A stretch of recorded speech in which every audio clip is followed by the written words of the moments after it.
Mark Zuckerberg's regulatory nightmares, ranked. Seated before lawmakers atop a 3-inch cushion on Tuesday, his face fixed with a 1,000-yard stare, Mark Zuckerberg dutifully answered question after question about everything from Facebook's data privacy practices to its policy decisions to the way it decides what content is allowed on its platform. It wasn't the first time in the past year that Facebook had found itself under a congressional microscope. Last fall, representatives for the company, along with representatives from Google and Twitter, went to Capitol Hill to testify about Russian interference in the 2016 election, but it was the first time Zuckerberg has faced the onslaught himself. Zuckerberg's appearance, part 1 of a 2-day trial by fire, was generally expected to focus on pulling Facebook's plummeting reputation out of a nosedive. And on that score, the performance was mostly a win. Few senators proved to have a grasp of the technical issues involved to get under Zuckerberg's skin, giving him increased confidence as the day wore on. Indeed, Facebook stock jumped almost 5% by the time the Nasdaq closed Tuesday, one of its best days in years. Facebook had already taken several steps to preempt legislation, such as agreeing to endorse the Honest Ads Act, a bipartisan bill calling for transparency around online advertising, preparing to comply with the strict GDPR privacy regulations in the EU next month, and putting on a studied show of goodwill and good intentions. Still, Zuckerberg's apology tour is just the beginning of what could become a fraught regulatory battle with Congress, should lawmakers decide they aren't content with Facebook's self-policing measures. Several scenarios for curtailing Facebook's power, or at least for forcing it to handle user data more responsibly, have been proposed in the lead-up to Zuck's Hill appearance. Here, we lay them out from least to most severe and weigh their odds. Limit third-party access. Salah Ahmed, a product manager working in security and compliance at Microsoft, is one of several people who have proposed a lighter-handed approach to reform, suggesting that Facebook stop sharing data about its users' religious and political preferences with third parties and advertisers, restrict sharing information about its users with third-party apps, stop sharing data about users' comments, posts, and interests with third-party apps, and implement a transparent process to audit third-party apps that require personal data from users. These steps would just be the beginning.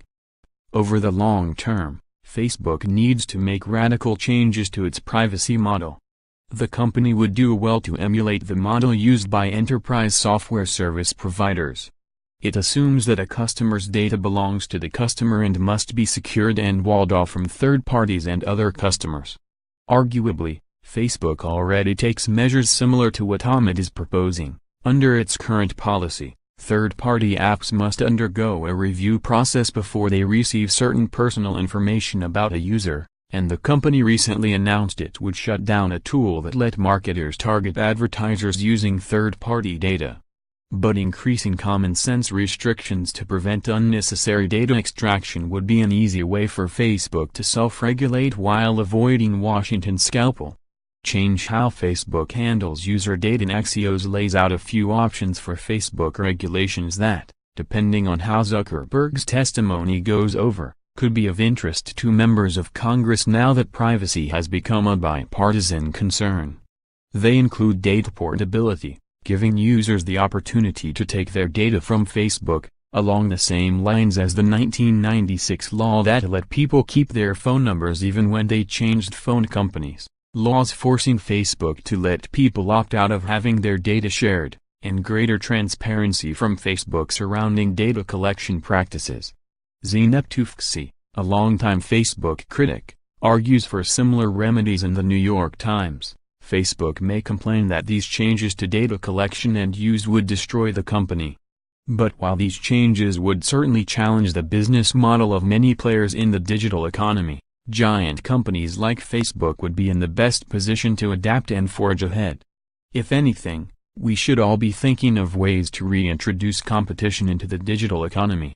Imagine, for example, requiring that any personal data you consent to share be offered back to you in an interoperable format, so that you could choose to work with companies you thought would provide you better service, rather than being locked into working with one of only a few.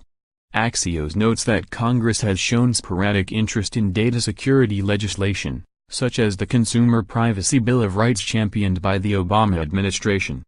But such measures have typically stalled out, kneecapped by conflicting visions. Whether the Cambridge Analytica breach would be enough to galvanize lawmakers remains to be seen. Run Facebook like a co-op. A more holistic fix, The Times' Kevin Roose says, could be truly letting users run Facebook. It's similar to the idea a group of die-hard Twitter users had last year, in which they argued Twitter should be run as a co-op. By this theory, certain Facebook users who make valuable contributions to the platform would have a greater say in its direction, whereas average users would have a lesser say, but a say nonetheless. Policy decisions would be made collectively, which in theory would democratize choices like how and whether to share user data. Alternately, social media could decentralize to become more like email, so that independent apps could seamlessly work together with one another, across a common protocol. Another idea Roose proposes is a legally mandated restart button for social networks, a way for users to reset their social graph, the clutter of personal data and information a social network has about a user. Currently, they're permanent. Facebook knows everything about you from the moment you log on. But all three solutions would rest on the willingness of Facebook, and other social media companies, to cooperate, which seems unlikely so long as they can maintain their monopoly on the industry. Ban-targeted ads, a more extreme solution, and one that Facebook, Google, advertisers, and even legislators may be more hesitant to accept, is to ban targeted advertising altogether.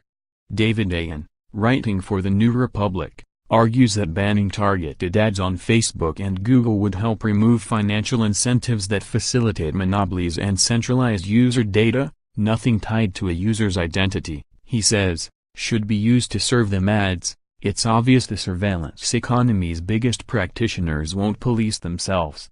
Mark Zuckerberg has been apologizing for Facebook's extraction of user data for 14 years. He has alternately said Facebook would globally apply European data privacy requirements, and then that it wouldn't. He has said that Facebook's systems prevented hate speech and genocide in Burma, and human rights groups called him a liar. Facebook now says it will demand authentication for political advertisers and inform users whose data was improperly shared. But we should not expect